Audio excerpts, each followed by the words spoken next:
Hey there, my name's Glendon.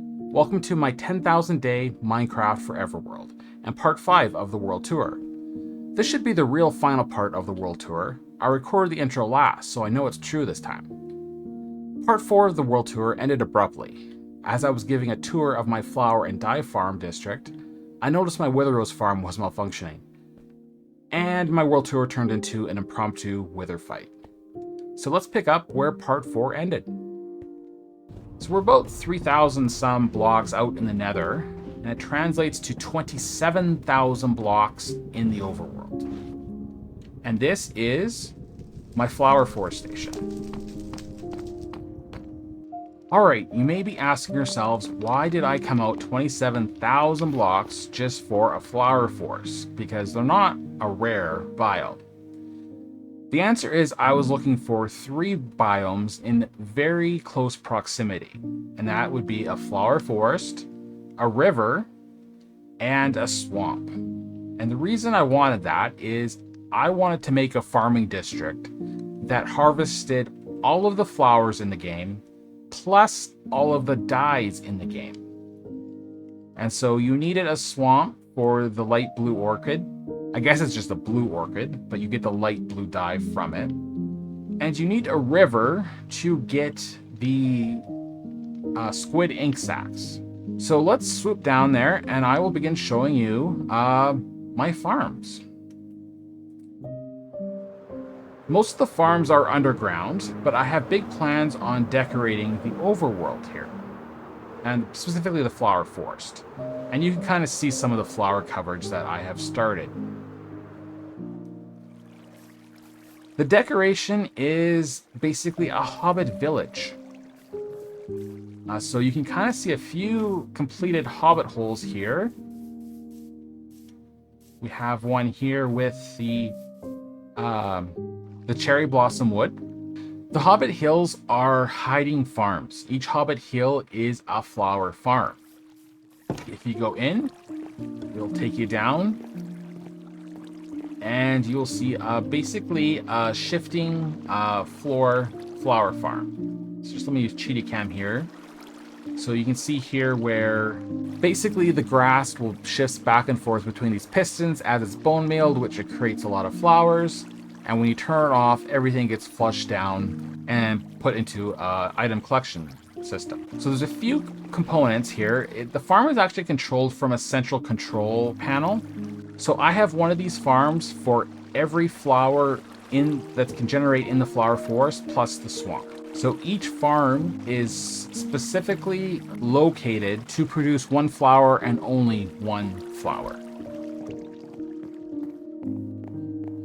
This farm, by the way, is the blue orchid.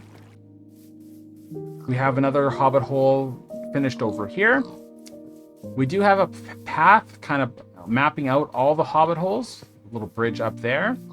Just let me use cheetah cam quickly just to show you. So there's a future hobbit hole right there, a couple right there, one right there. There's a mansion plan there. It actually has 2 different farms in that one hobbit hill.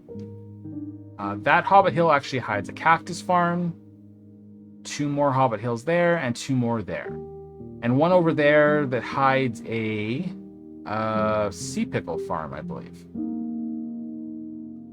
One other feature of the landscape is this canyon in the center.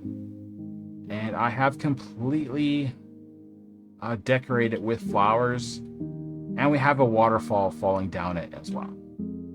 Back over this way, we have this central hobbit hole here. One of the other completed ones just up around this corner. But this one here is the central control room. And you can see a control center. So we have a little base here. A lot of item storage I'm using to decorate out the hobbit village. We also have a composter here.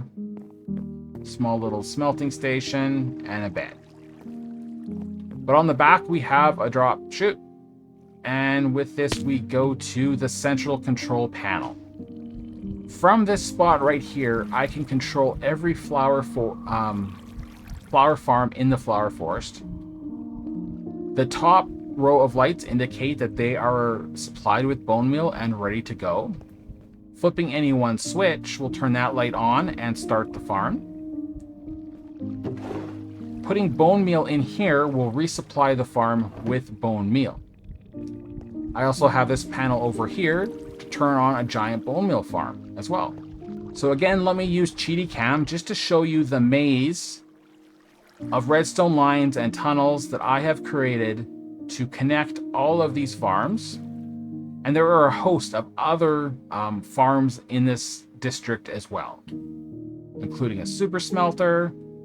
We got squid farms, we got bamboo farms, cocoa bean farms. So on the other side of the control panel room here, we have a small storage chamber with some of our items. So we do have a chicken farm, feather farm, bamboo farm, paper farm, fish from the ink sac farm, cactus farm, and a gunpowder farm. The gunpowder may not be intuitive because it's not a flower or a dye, but I have since also expanded this farming district to produce fireworks. That's also why we have the feather farm as well. So small storage system right there. And let's head down this way. And I'll start showing you some of the other farms in the district. This is a cocoa bean farm. So it is essentially a huge shifting wall farm. So we have the jungle wood planted with the cocoa beans. And it's 12 high, which is the maximum piston push limit. With the push of that button there, all these walls will shift up and shift down, and dropping all of these cocoa beans, which will fall into these water streams and then put into hoppers along under those honey blocks there. I can then take some of the cocoa beans, and I'm in basically a water stream here which I can float, and basically replant these walls with cocoa beans.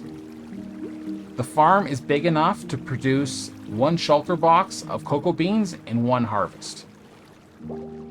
I also have the conduit effect, so I don't drown in that water. And the conduit's a central part of the control chamber here, just below here. Anyway, so that is how we get the brown dye. In this room here, we have our 2 tall flowers. I do have a Vanilla Tweaks mod that actually makes the sunflower 3 blocks tall and changes the rendering of it as well. And we have the pink petals here too. I do need to expand this now with the new flowers, the white and yellow flowers that have just been released in 1.21.5.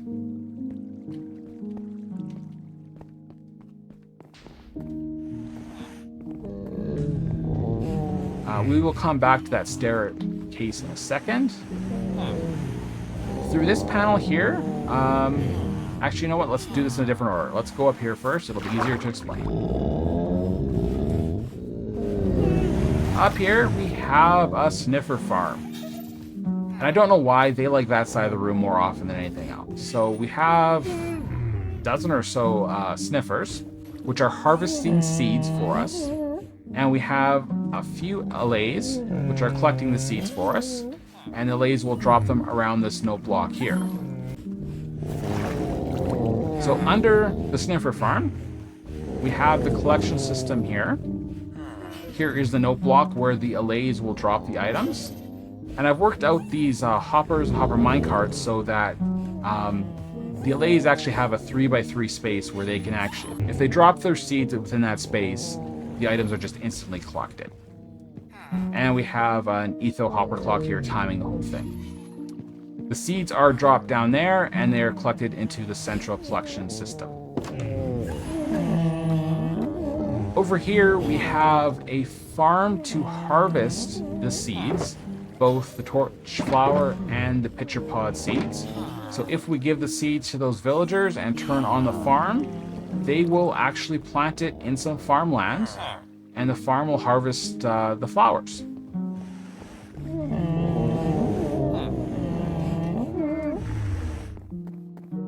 Down this way, we get a peek of the central collection system.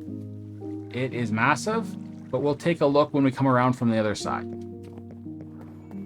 And finally, on this side of the farms or the area, we have a glow squid farm. So I had an idea for this one to kind of backlight the squids and the axolotls in this chamber here.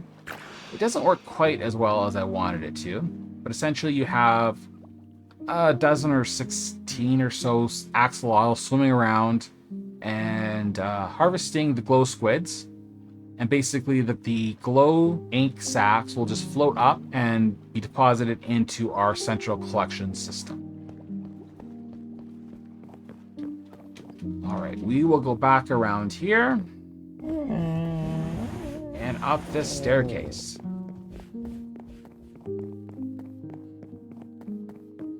And around the corner, and we come to my bone meal farm, and it's massive. This is an Ilmango design of a bone meal farm, and there's 5 modules. So I didn't have to build it quite this big, but this is what we got. So underneath the farm here, all the moss and all the other outputs of the moss farm are bone mealed. And then the bone meal is flushed this way into this room here. And the bone meal will be crafted into bone blocks and then shot into our central item collection. But if we head down the bone meal farm here, there's another passage where we can continue looking at all the farms in this area.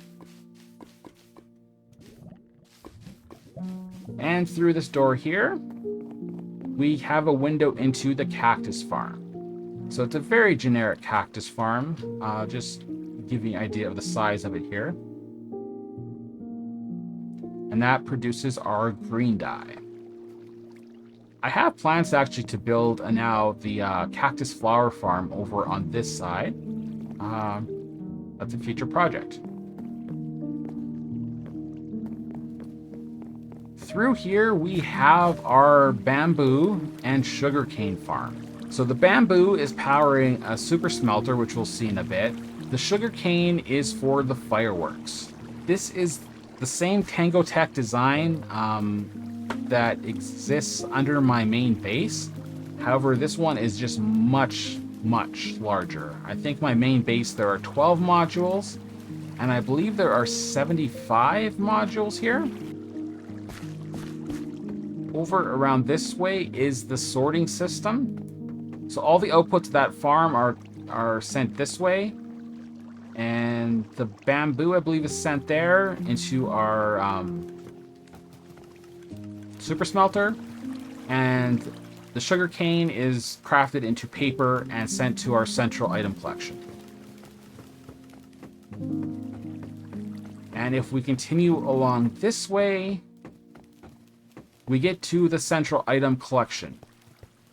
And we come back down here. So we've made one big loop. Our control panel's right there. But this is central item collection. So our farm collects all the flowers, as well as a few other items. We have the ink sacks, bone meal. All the seeds from the flower farms are composted and made into bone meal. We also have a feather for the fireworks, gunpowder, wither rose, and just more flowers.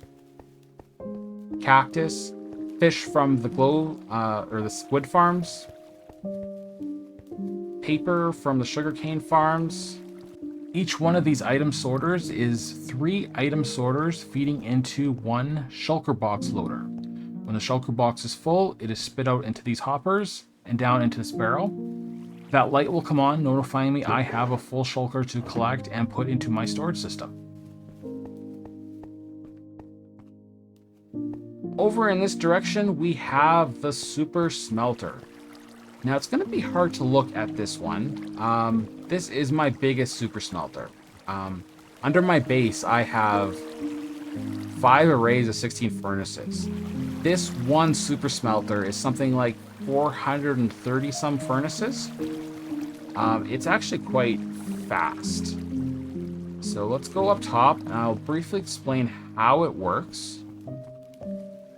So we have the bamboo from the bamboo farm flowing around these water channels and filling up the furnaces. If the bamboo makes it to the very back corner, it'll be crafted into a bamboo block and sent to central items storage. Over here, we have a spot here where we have a boat.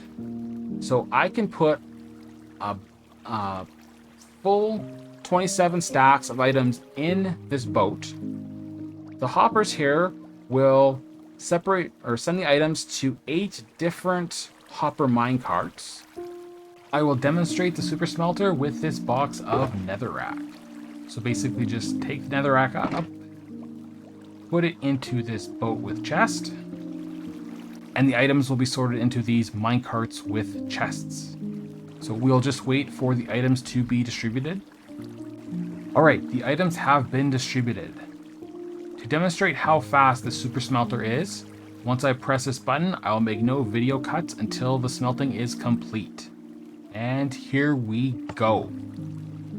Minecarts away. So each minecart will drop 2 items into a furnace on the way there and another 2 items on the way back. Each furnace will only smelt 4 items. And all the items will be sent up to this water stream right here. And items are already coming back, even before the minecarts return. And start putting items in our back in the shulker box. Minecarts are returning.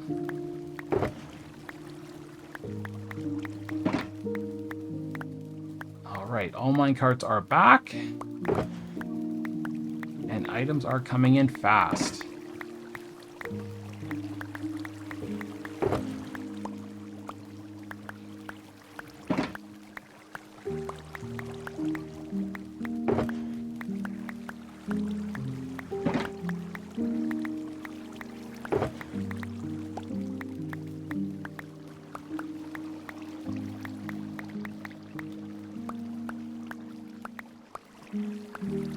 And we are done. Full shulker box. The only downside to this farm is it can only be run, I think it's 4 or 5 times before it needs to be restocked with the bamboo. Alright, down the way here we have our chicken farm. And this may be a bit laggy because there are a lot of chickens. I need to actually trim this down. There's too many chickens. But basically, the chickens up top are producing eggs. The eggs are launched in the middle. When the chickens grow up, they suffocate, and we send the chickens and the feathers down to central item storage. I'm really after just the feathers for fireworks.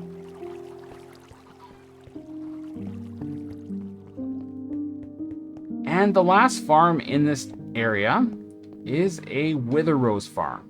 So down below here, and this could get loud. Down below here, we do have a wither trapped. And he is firing his skulls at nothing. Holy crap, this thing is broken.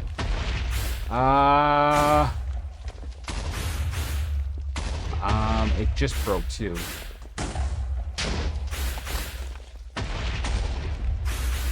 Ooh boy. Okay, let's go get some iron and fix this thing before that guy escapes.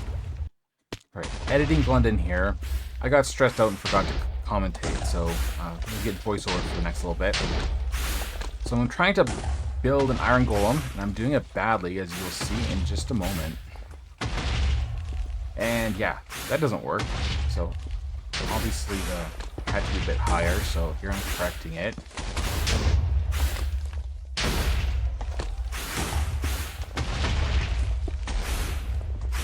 And here we go.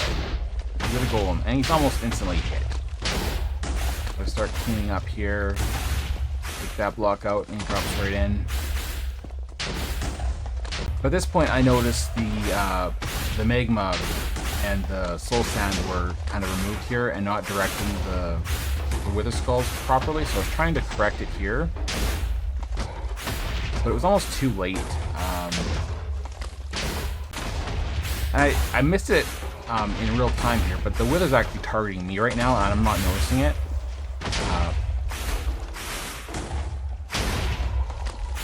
Editing Glendon out. Alright, I don't think the physics of this thing is working anymore. I did create another iron golem down there, but he basically died fairly quickly. And now this guy's firing at me every time he sees me. I don't know, maybe the physics changed in 1.21.5? I don't think I've been down here a lot since then, or in my flower farm district. I'm thinking I gotta kill this guy, maybe do some more experiments in my testing world. Okay, there's a boat there holding him in. So I do have a path down here, this long path, and that was my kind of emergency tunnel if this guy ever got loose. I'm thinking right now of setting him loose on purpose and going down my tunnel. I don't know. Oh yeah, there he is. Great. Come here.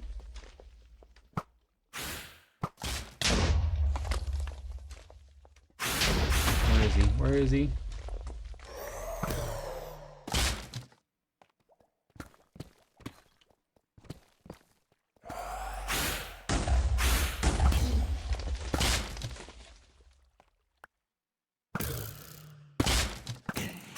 Oh, I had the boss bar turned off too. This is... that is inconvenient. This ain't working too well, guy. Well, maybe I should have got some potions out of my ender chest before I started this. Good thing is, I don't think he's killing chickens. I don't think he's healing. I think they only heal when they kill. It's been a while since I did kill the wither freestyle.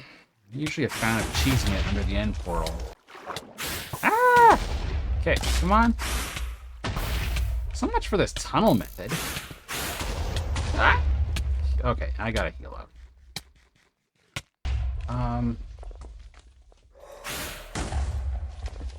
Just want to see, where is it? Is it tweaks? Yeets? Maybe it's yeets. Boss bar. Disable boss bar. There we go. Oh, he is healing. Great. How are you? Oh yeah, just full in the face. Almost out of arrows too. Great. Great, great, great.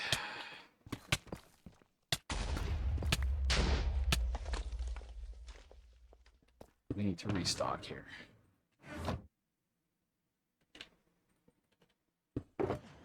Just give me arrows. Give me a second. All right, let's try again. All right, let's see where he's. Hello. Instant wither. Great. Do I have golden apples? Maybe I should have gotten golden apples. Okay, where is he? Oh, he just created his own little cavern up there. Great.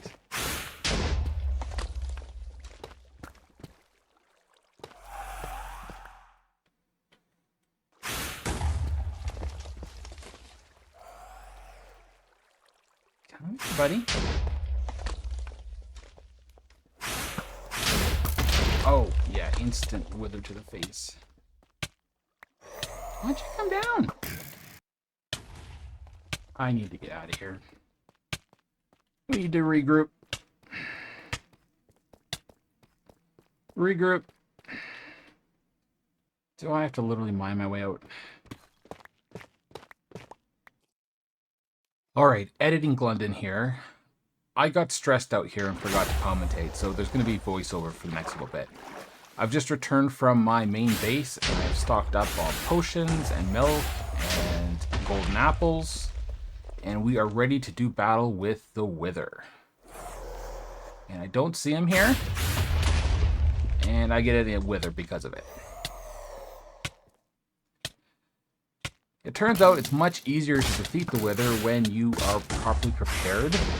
And again, why I didn't prepare the first time, my bad. I also have my chest plate on this time, which I think helped a lot.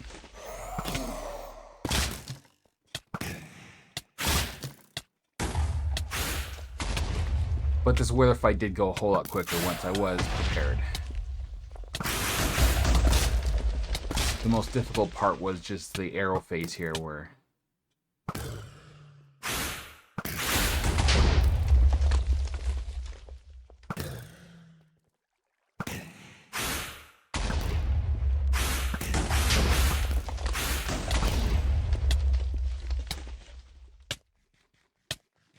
So I think the golden apples are a bit overpowered with the wither fight.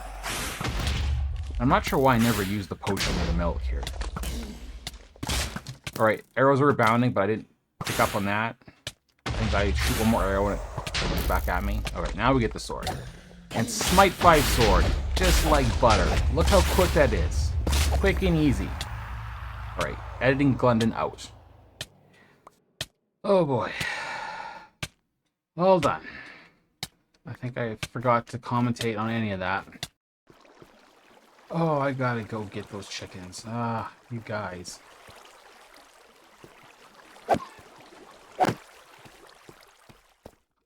Those chickens are just gonna multiply.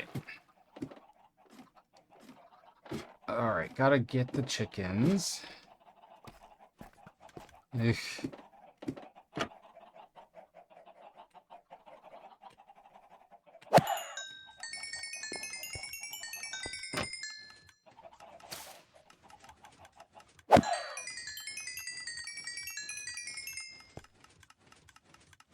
Alright, those are eggs. We can put those chickens back later if we want to.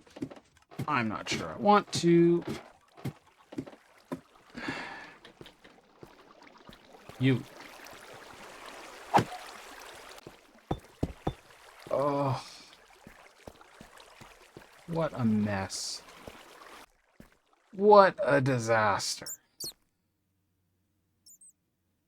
I don't have the words. Good grief. And it's raining. Of course it's raining. Why wouldn't it be raining?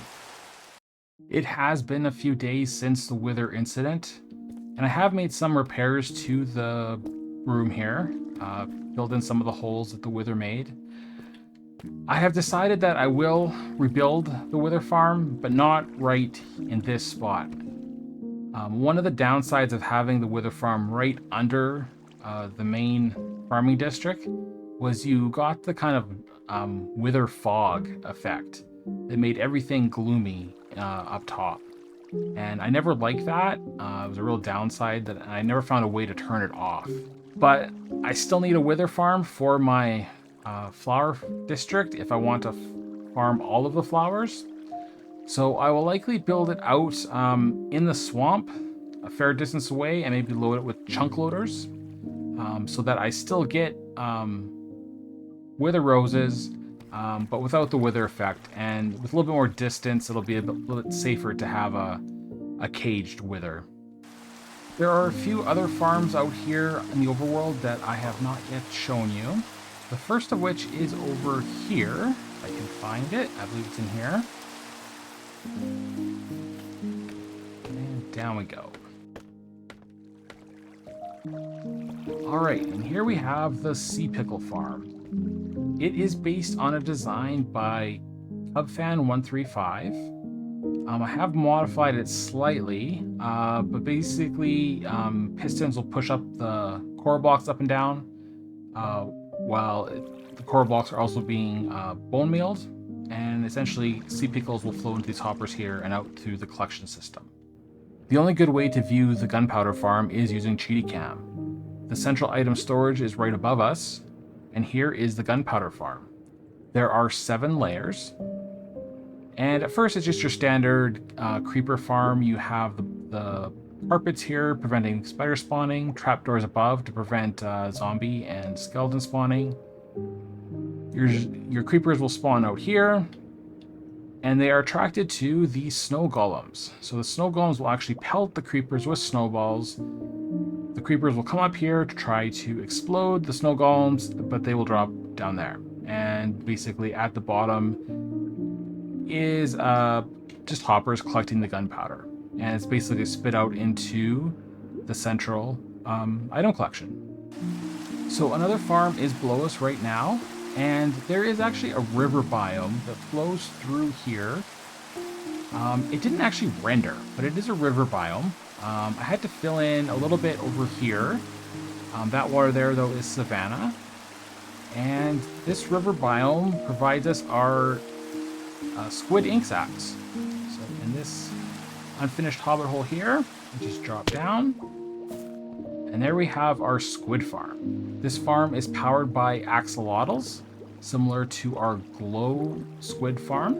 I believe there are about 20 axolotls in here, but they have a long cooldown period, so you don't always see them attacking the squids. All right, here we have a axolotl attacking a squid, and basically once the ink sac will basically float up to the top when it's killed, and basically on the other side here, basically it's just into these water channels here and drops into our central item collection. Our nether shrine is at the top of this mountain. I have been playing with the new wind charges to get up there. So this flower farm district is only one half of this area. On the other side of this mountain, I have built a firework display. And you can see it right here. This was built for the purposes of celebrating my 10,000th Minecraft day. And it was designed to be a fireworks show that lasts all night long. Each one of these dispensers holds fireworks. I crafted a variety of each. There is also an outer row of dispensers that fire the burst fireworks. And the most outer row here are rainbow beacon beams that shoot up into the sky. And over here was a sign that was revealed at dawn on my 10,000th day. And basically it was covered up by powdered black concrete. So just as the sun was rising, the concrete fell. And basically there was blinking lights for the 10,000. But I need to show you the wiring underneath because I went above and beyond to create it. The overall switch to turn everything on is just right here. And all the circuitry is down below. Now, I could have easily made this more compact, but I was trying to make it pretty. We have a variety of wool block redstone lines indicating the colors and types of fireworks. And each one of these pillars here goes up to one of the dispensers up top. This contraption here is a randomizer that picks between the values of 1 and 7 to fire off the fireworks. These 5 lines here control the colored fireworks, and they have a short redstone pulse. These 2 lines control the burst fireworks, and they have a longer pulse that kind of gives a burst firework effect, or a pillared firework effect. The cyan wool blocks control the rainbow beacons, and there are 10 rainbow beacons. So here is one of the units here. There's one down there, another here, another down in the ground here, and another one there. And there's another 5 mirrored on the other side. On top of the rainbow beacons, we have a timing mechanism that releases the beacons throughout the night. So this is the first mechanism, and basically there is netherrack here to time it. And when that netherrack is cycled, there's a piston here that releases somewhere. This piston pulls this block back, and the beacon will shoot up to the sky. And basically, in turn, throughout the night, these beacons will turn on. And a few seconds after the final beacon is released, that redstone line there will start releasing the 10,000 sign. What do you think of my colorful redstone? I think that's it. I think I've showed you everything in my 10,000 day Minecraft survival world.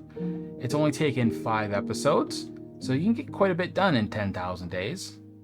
So I'm going to sign off here, but the video is not done yet. I am going to leave you with a clip of the fireworks show from my 10,000th night on this Minecraft world.